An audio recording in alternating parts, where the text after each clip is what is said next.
Assalamualaikum warahmatullahi wabarakatuh.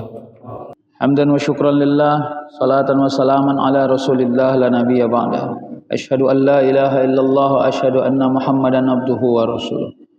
Allahumma salli ala Muhammadin tibbil qulubi wa dawaiha wa afiyatil abdani wa shifaiha wa nuril absari wa diyaiha wa ala alihi wa sahbihi ajmain. Allahumma rabbi shrah li sadri wa yassir li amri wahlul 'uqdatam min lisani yafqahu qawli. Hasbunallahu wa ni'mal wakil, ni'mal maula wa ni'man nasir, wa la haula wa la quwata illa billahil aliyil azim. Bapak Ibu jamaah zuhur yang dirahmati Allah Subhanahu wa taala. Ada satu dalil menyebutkan thalabul ilmi faridatun ala kulli muslimin wal musliman. Belajar menuntut ilmu itu wajib. Jadi faridah itu fardu kepada setiap muslim dan muslimat. Kapan dia harus belajar? Setiap waktu. Karena nilai utama dari waktu yang Allah titipkan itu adalah amal, yang amal itu dikerjakan asbab daripada ilmu.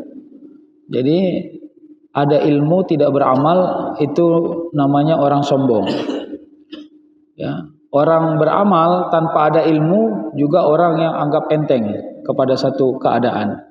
Inilah kenapa kita ini diharuskan untuk terus belajar. Karena belajar ini menjadi bagian dari tanggung jawab secara personal seorang mukmin kepada dirinya, karena diberi amanah untuk melaksanakan satu ikhtiar dalam kehidupan ini. Jadi ikhtiar terhadap urusan dunia, mencari rezeki, dan ikhtiar untuk menyempurnakan semua tabiat. Jadi salah satu cara menyempurnakan tabiat itu adalah dengan ilmu. Tapi ingat, ada juga orang sebab ilmunya dia menjadi jahat. Nah, disinilah pentingnya akhlak. Jadi akhlak itu membuat orang tahu diri bahwa yang dia kerjakan itu tidak hanya bermanfaat untuk dirinya, tapi juga memberi manfaat untuk selain dirinya. Saya bilang selain dirinya itu bukan hanya orang. Kadang-kadang fokus kita memberi manfaat selain dari diri hanya kepada orang. Tidak. Kepada makhluk, kalau kepada bumi, kepada tumbuh-tumbuhan, kepada hewan, itu termasuk begitu. Bahkan dalam satu syair disebutkan, kadang-kadang di rumah kita ada kumpulan daripada semut yang melintas. Lalu tanpa sengaja kita menjatuhkan satu atau beberapa butir gula daripada tempat gula yang ada di rumah kita. Lalu semut itu meyakini bahwa itu bagian dari rezeki dari Tuhan, dari Allah Subhanahu wa taala. Lalu dia bersangka baik atas rezeki kepada Allah saat itu. Maka saat itu kita juga dianggap bersedekah kepada makhluk. Sampai begitu sebenarnya kalau para ulama sufi dulu melihat amal itu kemana interaksinya gitu. Makanya Bapak Ibu sekalian, memang di banyak riwayat disebut salah satu hewan yang disayangi oleh Rasulullah itu adalah kucing misalnya, ya. Lalu kita bertemu kepada kucing, lalu dia sepertinya berhajat kepada makanan yang kita makan. Nah, saat itu apa tabiatnya seorang mukmin? Ya, anggap saja kita sedang diberi peluang untuk bersedekah bukan kepada manusia, tapi kepada makhluk Allah lainnya, yang di dalamnya adalah hewan. Seorang musafir melintasi daripada satu tempat yang penuh dengan tumbuh-tumbuhan. Lalu dia mendapati tumbuh-tumbuhan itu kering, sedangkan dia membawa banyak perbekalan air. Lalu dia menyiram sedikit seumpama menyegarkan kembali tumbuh-tumbuhan itu juga dianggap sebagai sedekah. Artinya yang mau saya katakan, itulah ekspektasi ilmu. Jadi ilmu tidak hanya memberi manfaat kepada diri kita secara pemahaman, secara pengetahuan, secara amal, tapi dia juga memberi manfaat kepada makhluk selain kita.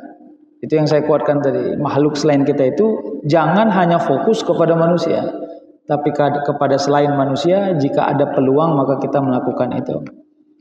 Ada lagi kebaikan yang kita lakukan asbab daripada keadaan yang akan terjadi. Apa misalnya? Kita masuk kepada satu tempat yang kelihatannya tempat itu akan rubuh pintunya. Kita nampak, tapi kebetulan kita masuk ke dalam pintu itu, melewati pintu itu tidak rubuh. Cuman kita khawatir orang berikutnya yang akan masuk akan rubuh. Lalu kita menghalangi agar pintu itu tidak jadi rubuh. Itu juga amal. Jadi amal itu bukan hanya saat terjadi, tapi juga sesuatu yang mungkin terjadi. Makanya ada disebut, Bapak Ibu, salah satu nilai amal jariyah, ya, seorang mukmin, seorang muslim kalau dia mampu menakarnya adalah satu sedekah yang kalau dia sedekahkan itu, atau dia infakkan itu, atau dia wakafkan itu, maka akan bertahan terus nilai dan manfaatnya. Apa itu? Ya terserah apa. Tapi salah satu yang sering diamalkan orang adalah membuat tempat air. Ya, kalau dulu namanya sumur bor. Karena air itu salah satu sedekah atau amal yang kalau kita lakukan itu, maka orang yang dari orang yang bernajis, berhadas, dia bisa suci dengan air yang kita buat itu. Orang yang haus, maka dia bisa kenyang sebab minumnya. Orang yang ingin memasak, maka dia bisa mengambil air menjadi bagian dari masakan. Berarti air itu sumber. Makanya kalau ada nanti misalnya membangun masjid atau musola, lalu ditanya siapa nih yang mau wakaf membangun toilet atau kamar mandi atau sumur bornya. Kalau bapak ibu punya uang, tunjuk tangan. Karena begitu ada rezeki kita di dalamnya, membangun itu, maka insya Allah bisa jadi amal jariyah. Karena orang mau sholat ambil wudhu pakai air yang di dalamnya ada rezeki dan uang yang kita belikan. Nah, insya Allah itu menjadi kekuatan yang luar biasa. Nah, ini mengawalinya agar kita faham bahwa duduk kita hari ini di masjid, niatnya i'tikaf, niatnya thalabul ilmi, belajar, bukan hanya sembarang dan sepele keadaan, tidak. Karena ini satu keadaan yang kelihatannya seremoni, tapi kalau ini bisa kita pertahankan atau kita jadikan sebagai kekuatan, maka bisa saja Allah memelihara kebaikan-kebaikan kita pada kehidupan-kehidupan yang berikutnya. Ada seseorang bilang begini, Ustadz, saya ini sepertinya rugi. Ibu-ibu ini yang ngomong. Kenapa? Saya ikut majelis ta'lim udah 5 tahun lebih. Jenis-jenis majelis ta'lim banyak kajian saya ikuti. Tapi kalau ditanya apa yang saya pahami, nggak ada yang saya paham, Ustaz. Kayaknya saya rugi. Ditanya tentang infak pun saya bingung, ditanya sedekah saya bingung, tanya puasa saya bingung. Apakah saya rugi ya Ustaz, katanya. Yang saya paham, pokoknya kalau ada uang saya sedekah. Kalau ada waktu saya untuk melaksanakan sholat sunnah atau baca Quran, saya lakukan. Kalau ada orang yang meminta tolong ke saya bisa tolong, saya tolong, katanya. Saya cuman pandainya di situ. Cuman kalau ditanya dalilnya apa, saya nggak tahu, katanya. Apakah saya orang yang rugi? Itu pertanyaan dia. Saya jawab, tidak. Karena hajat daripada belajar itu ada 3. Satu, dari yang tidak tahu menuju tahu. Itu hajat yang paling awam itu, Pak. Jadi kalau kita selesai pengajian ini Bapak nggak tahu jadi tahu, itu bukan tujuan akhir. Itu standar awam. Yang kedua, dari tahu menuju paham. Karena banyak orang tahu tapi nggak paham. Nah, jadi dia tahu bahwa ini kursi, tapi dia nggak pernah paham apa fungsi dan manfaat kursi itu. Makanya banyak dalam sebuah rapat kursi berterbangan, ya kan? Padahal kursi itu tempatnya duduk, tapi begitu masuk di ruang rapat kursinya terbang-terbang gitu. Kenapa? Nggak paham apa fungsi utama dari kursi. Nah, yang ketiga ini yang paling sulit dan sensitif. Sudah dia tahu dan alhamdulillah dia paham dan dia mampu mengamalkan dan mengerjakan sesuai dengan kemampuan. Kalau istilah saya sesuai dengan ekspektasinya. Tapi ingat, yang ketiga ini tidak selalu hierarkis dari yang satu dan yang dua. Karena yang ketiga ini bisa juga sifatnya adalah mauhibah, apa namanya? Hadiah dari Allah Subhanahu wa taala. Jadi ada orang belajar, Pak, tak dapat dia tahu. Karena setiap belajar bawaannya melamun aja misalnya. Jangankan tahu, jangankan paham, tahu saja dia tidak, kira-kira gitu. Maka karena dia tidak tahu, paham pun pasti tidak. Tapi alhamdulillah karena dia menghormati majelis, dia beriktikad kepada majelis itu, dia meluruskan niatnya dalam majelis itu, dia berharap bahwa setidaknya dengan majelis itu dia mendapatkan satu titik yang bisa saja kecil tapi bisa dia manfaatkan. Maka saat itu Allah tumbuhkan yang nomor 3 ini, mengamalkan. Jadi nomor 1 dan nomor 2 bisa saja tidak dapat, tapi nomor 3 sebab kemampuan meluruskan daripada tujuan dan niat, maka dia bisa dapat. Nah, inilah kegembiraan bagi orang-orang yang selalu mengakatkan dirinya untuk belajar. Nah, apalagi belajarnya di masjid, Pak. Ini serius. Kalau bapak-bapak sudah pernah umroh atau haji pasti faham yang saya sebut ini. Pergi ke Nabawi, di setiap sudut tiang Nabawi itu habis zuhur atau asar atau isya, terutama isya sebenarnya atau zuhur atau asar, itu banyak halakoh-halakoh kecil. Pengajarnya orang-orang situ. Dia buka Al-Quran, belajar membaca Al-Fatihah. Yang muridnya siapa yang mau dengar aja. Coba tes ini, tes dia gas tahu, ini tes ini. Artinya apa? Mereka gembira. Padahal pelajarannya kalau kita masuk ke Indonesia itu pelajaran anak cencen itu katanya. Masa belajar membaca Al-Fatihah.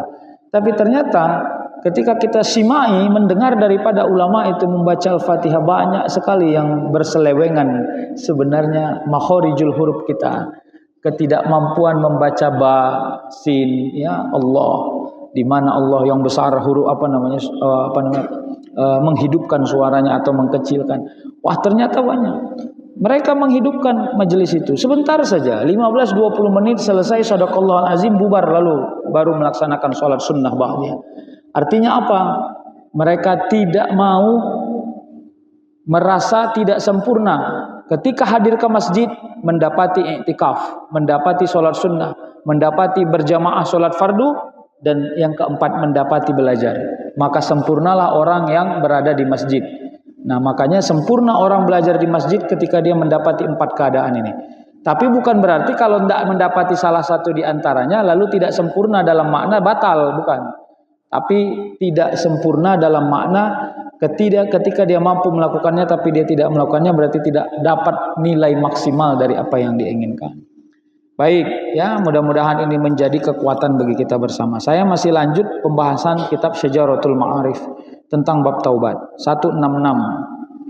Kemarin kita sudah bicara tentang faslun fit taubah, bicara tentang apa kira-kira energi taubat itu. Termasuk faslun fit taubati minasyubhat, membahas tentang bagaimana bertaubat dari yang syubhat. Sekarang kita bicara tentang faslun fin nazari fi salifil a'mal liyatubu minha, melihat perbuatan masa lalu untuk bertaubat. Ini langsung imam itu menyebut. Jadi salah satu grade-nya orang bertaubat itu katanya menutup dan mengubur habis masa lalu. Makanya nanti kalau kita baca ini salinan daripada apa yang ditulis imam ini, Syekh Izzuddin, dia katakan gini. Kalau seseorang bertaubat, lalu dia meyakini taubatnya itu sampai kepada Allah, maka salah satu yang dia lakukan untuk dirinya adalah dia tidak bergembira dengan masa lalu yang jelek. Paham gak kira-kira itu, Pak? Dia tidak bergembira pada masa lalu yang jelek. Gini, kadang-kadang kita ini karena seluruh sama kawan-kawannya kan lagi ngumpul, ya bro, ingat kau bro, siapa dulu yang suka ngerjai guru itu? Tahu kan, kayak gitu. Kita ini gembira kepada kejahatan masa lalu. Nah, katanya di sini kepada dosa-dosa yang masa lalu, orang yang merasa bahwa taubatnya itu menjadi nilai kepada dirinya, dia cenderung menutupi. Kenapa? Karena bagi dirinya itu aib. Misalnya ada orang gembira cerita, aku dulu jujur lah ya, nggak pernah aku sholat. Nggak mau dia cerita itu, malu dia. Kenapa? Karena bagi dirinya menceritakan itu seolah-olah dia masih bergembira pada sesuatu yang lewat tapi jahat. Itu yang tidak boleh. Makanya di sini disebut faslun fin nazari fi salifil amal yatubu minha. Ya, pasal untuk melihat masa lalu, amal masa lalu yang dia bertaubat tentang masa lalu yang sudah dia lewati itu. Kalau Allah Ta'ala, Allah menyebut dalam Al-Quran ya, Al-Hasyr ayat 18. Ya ayyuhallazina amanu ittaqullaha wal tanzur nafsum ma qaddamat lighad. Kata Allah dalam Al-Quran, Al-Hasyr ayat 18. Ya, wahai orang-orang beriman ya allazina amanu ittaqullaha wal tanzur nafsum ma qaddamat lighad. Wahai orang beriman, bertakwalah kau kepada Allah dan hendaklah engkau melihat masa lalu untuk menyempurnakan atau menghidupi masa yang akan datang. Jadi tidak boleh orang-orang bercermin kepada masa lalunya tapi tidak memberi efek yang lebih baik kepada masa depan. Nah, makanya salah satu nilainya adalah tidak menceritakan daripada apa masa lalu yang sudah dia jelaskan. Makanya Bapak-bapak, saya ini punya kesimpulan yang agak lain sedikit ya. Jadi kalau ada orang menikah suami istri, kalau tidak ada yang penting dari masa lalu antara suami atau istri, nggak perlu diceritai. Nah, kadang-kadang ini kepo gitu, tahu kepo, Pak? Mau tahu aja gitu, ya kan? Nah, jadi bang, dulu pacar abang berapa? Nggak penting itu. Untuk apa itu, ya kan? Kenapa? Karena menceritakan itu bukan memperbaiki keadaan di masa depan. Bahwa manusia punya masa lalu, semua manusia punya masa lalu. Bahwa masa lalunya akan membuat celah kepada masa depannya, seharusnya tidak. Karena tidak boleh masa lalu menghakimi masa depan, tidak boleh. Tapi masa lalu menjadi jalan memperbaiki masa depan, itu benar. Nah, jadi oleh karenanya, saya kalau dalam ceramah-ceramah perkawinan, saya selalu sampaikan itu. Yang salah satu yang membuat rusak rumah tangga ini adalah setelah mereka menikah, lalu mereka mencoba mengorek-ngorek masa lalu pasangan satu sama lain, yang masa lalu itu nggak pernah dilakukannya lagi, dan itu nggak ada pentingnya gitu. Nah, kenapa? Karena kalau memang kau tidak siap menikah dengan si A atau si B, sebab masa lalu, maka tidak usah menikah. Kalau sudah siap, maka selesai dengan urusan masa lalu yang sempurna. Nah, bagaimana? Ya sebelum menikah lah ceritakan kalau memang itu dianggap penting. Ya, oleh karenanya ittaqullaha wal tanzur nafsum ma qaddamat lighad. Masa lalu tidak boleh menghakimi masa depan, masa lalu harus menjadi nilai untuk memperbaiki masa depan. Lalu di dalam ayat lain Allah menyebut wa qala ta'ala innal ladzina taqau iza massahum ta'ifum minasyaiton tazakkaru fa izahum mubsirun. Al-A'raf ayat 201. Lalu Allah mengatakan sesungguhnya orang-orang yang bertakwa ketika sekelompok setan mengusik mereka, mengganggu mereka, lalu mereka ingat kepada Allah. Ya. Maka saat itu mereka melihat apa yang sebenarnya sudah mereka lakukan tentang kesalahan-kesalahan mereka. Jadi ketika Allah menyebut ya innal ladzina taqau iza masahum ta'ifum minasyaiton tazakkaru fa izahum mubsirun, maka mereka mengingat ketika setan mau ngajak kita lagi berbuat dosa itu, kita ingat oh dulu kita udah sering buat itu, gawat, jangan lagi. Jadi sampai ada satu pendapat seorang ulama katanya begini, ini ada sini tempat minum lah, katakanlah ini pemabuk kira-kira. Dia pemabuk senior, Pak. Semenjak buka tempat minuman ini, dialah penghuni pertamanya dulu. Senior lah ini kira-kira gitu ya. Rumah dia di ujung, jalannya cuma satu. Jadi dia jalan menuju tempat mabuknya. Nah, saat ini dia sudah mulai sadar, nggak mau mabuk lagi gitu. Cuman asal nengok tempat mabuk ini, dia terinspirasi mau mabuk lagi gitu. Nah, satu-satunya jalan, ada gang sempit di antara sebelum ini, tapi dia menempuhnya tidak bisa pakai kendaraan, hanya jalan kaki. Dan ini jaraknya jauh sekali, hampir 2 kali lipat melewati daripada agar dia tidak ke sini.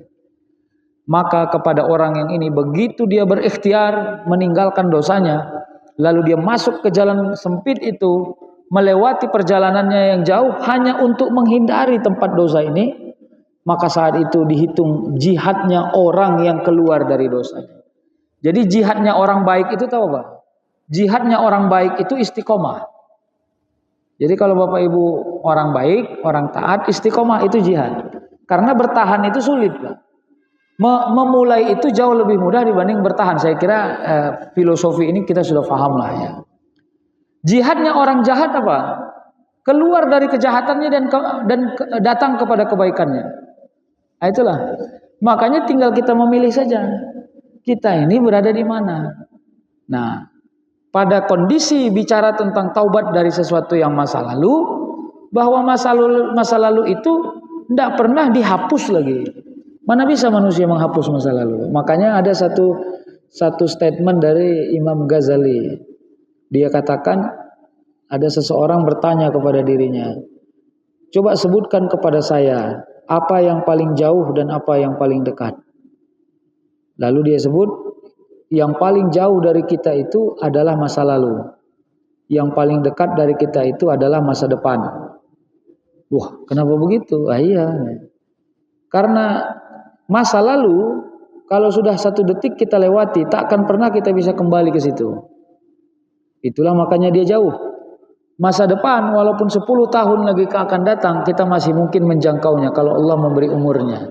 Berarti falsafahnya sederhana. Kepada masa lalu hanya 2 keadaan yang bisa kita lakukan. 1, bertaubat kalau seandainya itu berhubungan dengan dosa. Ya. Yang kedua, bersyukur dan istiqomah kalau seandainya itu berhubungan dengan kebaikan dan nilai ketaatan kepada Allah Subhanahu wa taala. Lalu apa katanya? An-nazar fi salifil amar wasilatu ila syukri ala ma hasuna minha wa ilal istighfar wa taubah mimma qabuha minha. Lalu katanya begini, ya. Melihat perbuatan yang sudah lewat, melihat perbuatan yang masa lalu katanya adalah perantara untuk bersyukur atas perbuatan yang baik, tadi sudah saya sebut, dan beristighfar serta bertobat untuk perbuatan yang jelek. Hanya itu yang bisa dilakukan. Makanya Bapak Ibu, kapan kita bisa berhenti beristighfar? Kalau seandainya ada pertanyaan seperti itu, jawabannya ketika engkau merasa di masa lalumu sudah tidak ada dosa, maka berhentilah beristighfar. Karena setiap hari, pelan-pelan nih saya bilang, setiap hari kita sedang membuat masa lalu. Paham gak Pak? Setiap hari kita sedang membuat masa lalu. Hari Rabu itu masa lalu Pak. Karena hari ini sudah hari Khamis. Makanya kalau kita yakin hari Rabu semalam tak ada sedikit pun dosa kita, berhenti kau beristighfar, boleh. Tapi kalau kita tidak yakini ada dosa, kita tak yakini kita tidak berdosa, maka jangan berhenti bertaubat. Kira-kira itu makna yang disebut oleh penulis kitab ini. Makanya dia katakan melihat masa lalu itu merupakan hubungan atau perantara antara syukur atas perbuatan yang baik atau istighfar dan bertaubat atas perbuatan yang jelek ya. Mimma qabuha minha. Jadi sesuatu yang apa ya? Jadi kejelekan itu kalau kita bicara dalam pendekatan yang lebih filosofis ada 3 Pak. 1, kejelekan yang kita rencanakan dan kita nikmati. Yang kedua, kejelekan yang kita tidak rencanakan tapi kita menikmati. Nah yang ketiga, kejelekan yang kita tidak rencanakan dan kita tidak menikmati. Ada itu, ada. Apa itu? Orang yang berbuat dosa sebab paksaan. Ya, karena perintah atasan, kira-kira gitu ya, perintah atasan. Jadi sebenarnya dia nggak berencana dan dia pun tidak menikmati. Nah, yang gawat nomor 1 ini memang sudah berencana menikmati lagi. Yang kedua ini yang agak sering nih, nggak pernah kita rencanakan tapi setiap dia ada kita nikmati. Nah, 3 inilah silahkan kita mentabulasi kira-kira mana yang di mana, mana yang di mana, mana yang di mana. Tapi kalau Bapak Ibu bilang saya udah nggak ada yang 3 itu, wah harus berguru kita kepada orang itu, kira-kira gitu ya. Bapak Ibu yang nomor 3 ini, yang paling pertama ini itu yang paling sering Pak. Makanya namanya dosa sirriyah. Ya, kalau Bapak Ibu haji itu ada diperkenalkan 3 penyakit yang sulit didetek dan kita diperingatkan Allah untuk keluar dari itu. Namanya rafas, fusuk dan jidal. Itu dalam Al-Qur'an ada ya. Jadi penyakit hati, ingin begaduh saja, memfitnah saja, kira-kira gitu. Itu penyakit orang berangkat haji. Makanya Allah sebutkan dalam Al-Quran. Kenapa Allah sebutkan dalam Al-Quran? Alhamdulillah selama berangkat haji dia nggak mencuri, dia tidak membunuh, dia tidak makan yang haram, tapi asyik memfitnah aja kerjanya, asyik mau berantem aja kerjanya, kira-kira gitu. Nah itulah kenapa yang saya sebut itu kriterianya nomor pertama tadi. Dia rencanakan dan dia nikmati. Nah yang ini yang sebenarnya kita sulit keluar dari zona itu. Bapak Ibu, jangan pernah merasa sepele kepada dosa yang kelihatan kecil dan tidak terasa. Ini ibarat kita masuk rumah, Pak. Kita masuk satu rumah, dari jendela awak sudah mengintip. Rumah itu tersusun rapi. Sofanya rapi, artistik, ada lukisan. Cantik lah kalau dari luar. Begitu dibuka pintu, melangkah kita ke lantainya, terasa tidak nyaman kita melangkah. Bukan sebab ada sampah, nggak ada sampah, tapi ternyata terlalu banyak debu di lantai, sehingga kaki kita tidak nyaman. Debu nggak kelihatan, Pak, tapi kita bisa merasakan. Nah, itu kira-kira gitu. Itulah penyakit yang sirriyah, yang kecil-kecil, yang tidak terdeteksi oleh orang yang menjangkau kita, tidak terdeteksi, Pak. Tapi kita merasai bahwa ada sesuatu yang tidak sempurna di dalam diri kita, ya. Bapak Ibu yang dirahmati Allah. Nah, ada lagi penyakit yang sulit nih, Pak. Saya pernah ditanya begini, Ustadz, boleh nggak kita bersyukur kalau orang kalau orang lagi menerima musibah? Boleh nggak dapat informasi kawan awak di kantor dimutasi ke daerah yang terpencil? Boleh nggak bersyukur? Apalagi orang itu gedek awak nengok dia, ya kan? Gedek. Jangan bilang, Pak, nggak bersyukur. Syukur kan, cabut kok kan. Nah, kira-kira gitu ya. Syukur cabut kok kan. Boleh nggak? Jawabannya boleh dan nggak boleh. Kapan boleh? Kalau rasa gembira kita ketika menerima berita orang yang menerima musibah itu benar-benar hanya membuat kita mendapatkan hikmah dan iktibar. Ya Allah, alhamdulillah kau tidak berikan saya yang begitu. Dah, sampai di situ berhenti. Karena lanjutannya itu enak. Itulah kan udah aku bilang, makanya kau jangan jahat. Nah itu enak itu yang enak itu. Udah aku bilang, makanya jangan suka fitnah kayak gitu kejadian. Itu enak, itu yang paling enak. Nah, makanya kalau tak mampu maka berhenti bersyukur atas musibah orang. Itu maksud saya. Kalau tak mampu kita merem rasa syukur itu, maka berhenti bersyukur atas musibah yang diterima oleh orang lain. Nah, kira-kira gitu. Makanya udah tutup mata aja, Pak. Fa'tabiru ya ulil albab. Setiap kau menerima berita jelek, maka ambil nilai kepada dirimu. Apakah kau mampu mendapatinya, melewati? Kalau nggak mampu, maka beristighfar kepada Allah dan katakan kepada dirimu, ya Allah, saya berlindung kepada Engkau dari sesuatu yang terjadi yang seperti ini. Nauzubillah min zalik. Kemarin terjadi Cianjur kan, Pak. Saya jujur, walaupun Cianjur jauh dari Medan, Pak, tapi selama berita itu terakses lewat telinga kita, terakses lewat mata kita, lewat akal kita, berarti itu nasihat kepada kita. Titik. Makanya syarat berita keadaan menjadi nasihat adalah bukan hanya mata yang menyaksikan, bukan hanya kaki yang sampai kepada tujuannya, tapi telinga mendengar, itu sudah menjadi nasihat kepada diri kita. Sedikit lagi ya, karena dibilang 30 menit ya, ini sudah 13:16.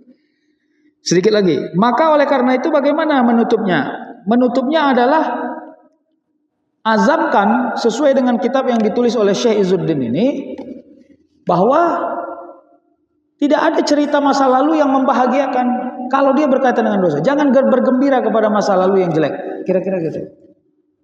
Jadi minta kepada Allah, ya Allah berikanlah saya kekuatan untuk mengalpakan semua tabiat jelek saya di masa lalu. Tersembunyi dia dari anak saya, tersembunyi dia dari cucu saya, tersembunyi dia dari jiran-jiran saya. Nah, biar tersembunyi. Saya bukan bilang melupakan ya, Pak. Saya bilang mengalpakan. Apa bedanya lupa dan alpa? Kalau lupa hilang dalam ingatan. Kalau alpa ada dalam ingatan tapi tidak tersebut dalam lisan. Kalau alpa itu kan kalau lagi ngabsen guru, Joko katanya. disebutnya ya namanya, cuman karena nggak ada orangnya nggak dibuat tanda checklist. Itulah alpa kira-kira gitu. Nah itulah jadi karena menghapus jejak ingatan nggak akan mungkin. Akal kita ini cenderung sangat mudah mengingat sesuatu, apalagi sesuatu itu sangat kita nikmati dulu melakukannya. Akan sangat mudah itu akal itu mengingat itu. Nah itulah dia. Yang terakhir ketika Imam Syekh Izzuddin menyatakan bahwa ya mimma qabuha minha, jadi dari sesuatu perbuatan yang jelek, maka apa yang jelek itu? Apa ukuran jelek? Apa ukuran jelek? Pertama, dosa besar pasti. Dosa kecil pasti. Yang ketiga, yang tak ada manfaat ketika engkau menceritakannya. Tak ada manfaat. Apalah kira-kira itu, Pak? Jadi tak ada manfaat ini kalau dalam hukum taklifi digolongkan kepada makruh. Makruh itu apa? Dikerjakan tidak berdosa, ditinggalkan berpahala. Kira-kira gitu. Ya, apa itu? Menceritakan aib sendiri misalnya. Kalau aku ini buang angin aja kerjaku nih. Aku nih tukang buang angin. Itu berita nggak manfaat itu. Untuk apa diceritakan itu? Ya kan? Nggak ada manfaatnya itu cerita. Kadang-kadang tapi kita suruh pula cerita-cerita yang begitu. Atau seorang istri ngomong lagi duduk cerita sama kawan-kawannya, aku nengok suamiku nih pening kali asal di rumah asik buang angin ya kerjanya. Dia sendiri yang jelek kan suaminya kan. Dianggapnya itu berita gembira, padahal itu berita yang sia-sia, tidak ada manfaatnya itu. Nah, menurut penulis kitab ini Syekh Izzuddin ini katanya ya itu tidak menarik perhatian dan cenderung itu tidak perlu diceritakan. Wallahu a'lam bishawab, mudah-mudahan manfaat. Segitu dulu yang bisa saya sampaikan. Mungkin akan lebih menarik kalau kita diskusi. Wabillahi taufiq wal hidayah. Assalamualaikum warahmatullahi wabarakatuh. Waalaikumsalam. Baik, kepada Bapak Ibu yang ingin bertanya kami persilahkan.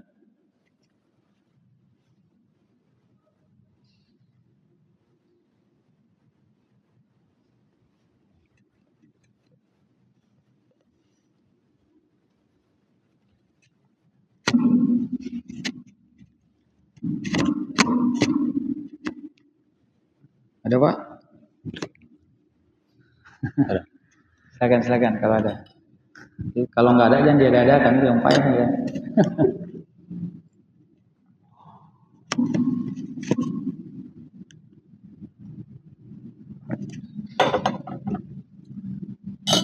Boleh kalau mau yang nggak akidah akhlak boleh. Masalah fikih juga nggak ada masalah. Masih bisa kita bahas.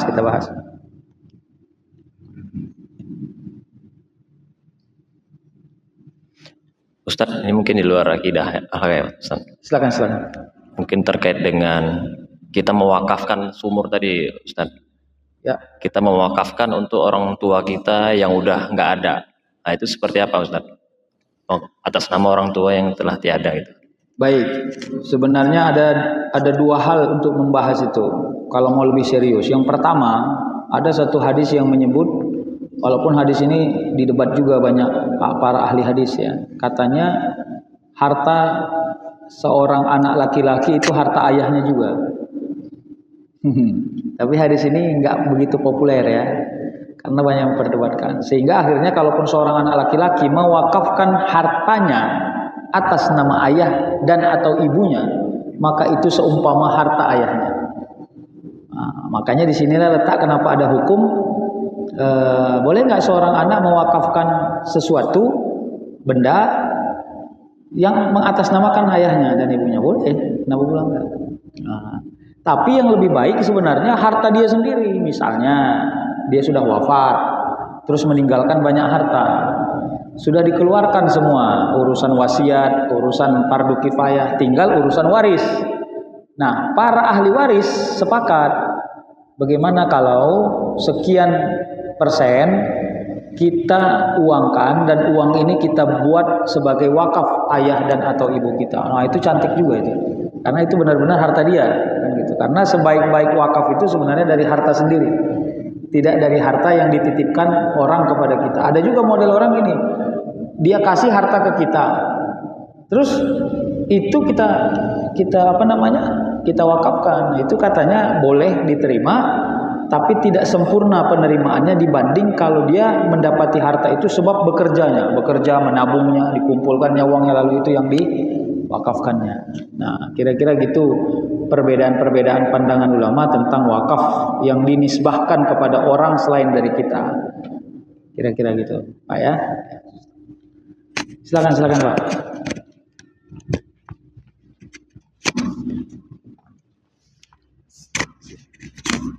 Assalamualaikum warahmatullahi wabarakatuh. Waalaikumsalam warahmatullahi wabarakatuh. Terima kasih Ustadz. Jadi berkaitan dengan materi tadi, masa lalu tadi Ustadz ya.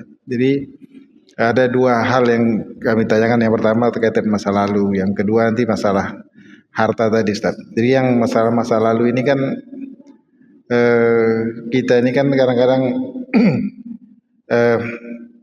ada grup-grup WA gitu ya, WA SD, SMP, SMA, kuliah gitu ya. Ya kalau kami melihat kayaknya ini banyak mudarat ya. Kalau kaji Ustadz tadi ya, artinya apa? Yang diingat di situ kan kalau kita ketemu itu kan bagaimana kita dahulu gitu ya. Sehingga apalagi kalau dengan pasangan kita, dengan istri gitu ya, dia pun ada juga grup-grup seperti itu. Sepertinya ini nggak ada manfaatnya gitu ya, Ustaz ya. Kalau menurut pandangan kami dengan apa yang Ustaz kaji tadi. Tapi ini tolong diluruskan Ustaz. Kira-kira apa ya? Karena ada pun manfaatnya mungkin mudarat lebih banyak. Karena pasti yang kita ingat itu, yang diingat orang itu bagaimana buruknya kita, bagaimana buruknya orang, itu yang kita ingat kita gitu kan. Kalau yang lurus-lurus tuh jarang ingat orang. Itu satu Ustaz. Satu lagi masalah harta tadi Ustaz. Ini orang tua sudah meninggal gitu ya.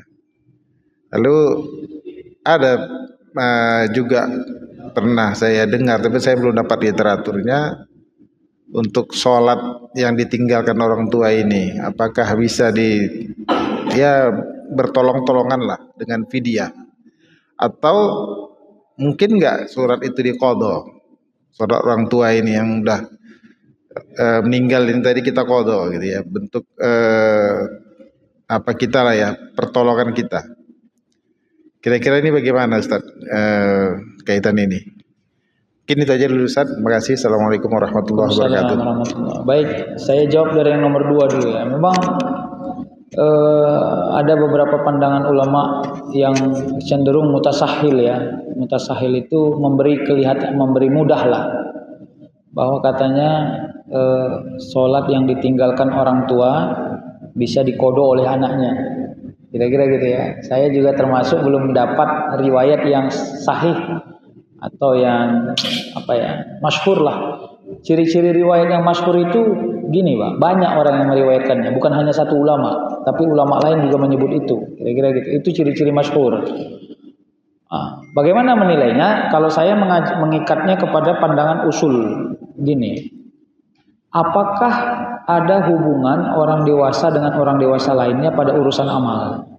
Jawabannya enggak. Satu ya. Apa yang memberi pengecualian? Yang memberi pengecualiannya adalah jariyah. Itu sesuai dengan hadis Nabi. Apabila mati anak Adam ada 3 yang enggak pernah putus amal. Dan di dalamnya tidak ada tanggung jawab personal. Nah yang kedua, nanti bicara tentang sebab. Kenapa orang tua dulu meninggalkan sholatnya? Sebab kealpaan ilmu. Berarti dia tidak dibebani dosa. Atau sebab kelalaiannya, berarti dia tanggung jawab sendiri. Kenapa? Karena atas kesadarannya dia tidak mengerjakan sholat. Nah, maka kalau saya ditanya, pandangan saya tertolak itu, atau saya tidak mengikuti pandangan yang bisa seorang anak ikut membayarlah ya qadhaan orang tuanya dalam sholat. Tapi kalau fidyah itu masih ada ulama yang menyebut fidyah itu bukan hanya puasa, tapi ada juga sholat, walaupun tidak semua ulama sepakat dengan itu. Nah, bagaimana melihat fidyah sholat itu? Ya mungkin sebab keuzurannya. Jadi kenapa orang tua kita tidak sholat lagi? Karena dia sakit. Jangankan dia untuk bertayamum, berwudu, bertayamum aja nggak bisa. Ingat pun dia udah enggak, tapi dia masih hidup. Maka kita meyakini bahwa sebagai seorang anak yang mungkin ditinggalkan juga oleh orang tua hartanya, maka kita bayarlah fidyahnya, kira-kira gitu ya. Nah, bagaimana yang paling menarik daripada ini semua? Ya, ditutupkanlah amal yang kita lihat kurang itu dengan amal-amal yang ekspektasinya jariah. Nah, jadi itu menjadi penting. Apa itu? Misalnya kalau dia kebetulan meninggalkan harta, kalau saya ditanya, jangan harta itu hanya dihabiskan untuk waris, tapi dibuat 1-2 keadaan yang itu menjadi wakafnya. Nah, itulah dia salah satu jalan untuk berikhtiarlah untuk memudahkan urusan amalnya. Karena memang seseorang itu bisa beramal dengan apa? Satu, dengan dirinya. Sebab apa? Ilmunya dan kemampuannya. Yang kedua, dengan hartanya. Jadi dengan harta kita harus beramal, Pak. Jadi ciri-ciri orang pelit itu adalah diberi banyak harta tapi tidak beramal lewat harta, hanya lewat ilmu aja beramal, tapi tidak mau beramal lewat harta. Itu orang pelit itu. Nah, kira-kira gitu. Jadi kalau dia hidup banyak harta, tidak mau beramal lewat harta, itu dianggap orang pelit. Nah, sampai matinya, kira-kira gitu. Itu kira-kira jawaban yang nomor 1 ya Pak. Jadi kalau saya dipilihkan, saya termasuk orang yang tidak mengamalkan mensolat kodoan kepada orang tua yang sudah wafat lah, kira-kira. Yang kedua, bicara tentang grup-grup WA. Saya memberi warning saja, bukan berarti tidak. Boleh aja. Grup WA itu salah satu manfaatnya muamalah al-ma'ruf. Ya, kadang-kadang bisa dapat info, bisa dapat kawan, pekerjaan ya. Boleh aja. Tapi kalau sudah masuk pada hal-hal yang sensitif, disinilah ada 3 keadaan kata Rasul. Kalau kita mendapati satu keadaan yang jelek, satu, kalau kau bisa mencegah dengan tanganmu, maka cegah dengan tanganmu. Artinya power. Jadi kalau kita ketua grup, kita bilang, mohon jangan cerita ini, kira-kira gitu. Itu power lah. Nah, ini seorang ayah kepada anak wajib punya power, nggak boleh nggak. Yang kedua, kalau nggak bisa, pabilisane dengan ucapan, dengan nasihat. Kalau tidak, maka benci dengan hatimu. Benci dengan hatimu, lalu hadis itu ditutup dengan wahuwa adhaful iman, maka itulah selemah-lemah iman. Bagaimana membenci dengan hati? Nah, saya kasih tahu cross checknya. Keluar dari grup itu sepertinya akan meninggalkan manfaat, karena di grup itu kita dapat silaturahimnya gitu. Tapi ada juga jeleknya. Jeleknya suka cerita masa lalu, kira-kira gitu. Cerita masa lalu yang tak ada manfaatnya. Kalau kita keluar grup, mungkin kita mendapat kemanfaatan, tidak lagi mendapati cerita masa lalu, tapi kita juga meninggalkan manfaat silaturahim, kira-kira kan gitu. Maka bagaimana? Ya udah, persempit gerak berbicara di grup, hanya sekedar mendengar saja. Nah, itu menurut saya solusi ya. Tapi kalau sudah jelas di dalamnya itu menimbulkan fitnah, menimbulkan kezaliman, apalagi ada sesuatu yang sifatnya fi maksiatillah, kepada jalan yang ingkar kepada Allah, maka keluar aja Pak. Kalau saya sih sarannya gitu. Ya, yang gawat ini kan yang grup-grup gitu itu apa ya? Ya, kayak CLBK itu yang kadang-kadang agak sensitif Pak. Saya dalam banyak pengajian selalu itu. Ada lagi yang paling aneh Pak. Ya, semenjak istrinya punya grup alumni SMA, bercerai orang itu sama suaminya Pak. Kira-kira gitu. Berarti kan efeknya negatif, sangat negatif. Jadi sesungguhnya hanya kita yang paling paham kelemahan kita di mana. Saya kira gitu. Kalau kita meyakini dengan menceritakan masa lalu kita bisa rusak dengan masa lalu kita itu, maka kita tinggalkan. Tapi ada orang memang dia bangsanya nggak mau tahu Pak. Nggak apa-apa masuk, dia memang enjoy aja gitu. Bisa bertahan dia, berarti dia aman, kira-kira gitu. Ini sama seperti contoh yang saya sebut kajian lalu. Apa contohnya? Ustadz, saya jujur ya Ustadz, saya ini kalau mabuk nggak pernah, kalau judi nggak pernah Ustadz. Judi, saya nggak mau judi Ustadz. Pernah ada orang mau kasih saya modal untuk judi, saya nggak mau. Insya Allah saya nggak pernah punya dosa judi Ustadz, nggak pernah. Tapi kalau mabuk Ustadz, berarti dia kelemahannya di mabuk. Kalau mabuk Ustaz, oh itulah Ustaz. Jadi artinya apa? Kita semua ini beda-beda Pak. Ada orang lemah di A, bagusnya di B. Ada orang bagusnya di B, lemahnya di A. Nah, kita pahami aja kira-kira kita kelemahannya di mana dan itu kita perbaiki. Nah, inilah makna dari melihat perbuatan masa lalu untuk bertobat. Kira-kira gitu ya Pak ya. Terima kasih. Silakan, gimana? Baik, kami persilahkan satu penanya terakhir apabila masih ada Bapak Ibu yang ingin bertanya. Baik, tidak ada lagi, ditutup dengan doa Ustaz. Alhamdulillah Bapak, Ibu-ibu, kita doakan kita semua selalu dalam lindungan Allah Subhanahu wa taala dan semua pekerjaan dan rezeki kita diberi keberkahan oleh Allah Subhanahu wa taala. Amin ya rabbal alamin. Nauzubillahi minasyaitonir rajim. Bismillahirrahmanirrahim. Alhamdulillahi rabbil alamin wassalatu wassalamu ala asyrafil anbiya'i wal mursalin wa ala alihi wa sahbihi ajma'in. Allahumma inna nas'aluka salamatan fi dinina wa afiyatan fi jasadina wa ziyadatan fi ilmina wa barakatan fi rizqina wa taubatan qabla al-maut wa rahmatan inda al-maut wa maghfiratan ba'da al-maut. Allahumma hawwin alaina fi syakaratil maut wan najata minan nar wal afwa inda al-hisab.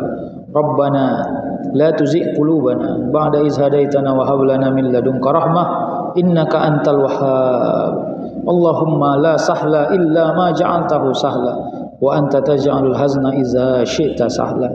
Sahhil lana ya Allah, sahhil lana ya Rahman umurana fid din wad dunya wal akhirah ya arhamar rahimin. Rabbana atina fid dunya hasanah wa fil akhirati hasanah wa qina azabannar. Subhana rabbika rabbil izzati amma yasifun wa salamun alal mursalin walhamdulillahi rabbil alamin. Taqabbalallahu minkum.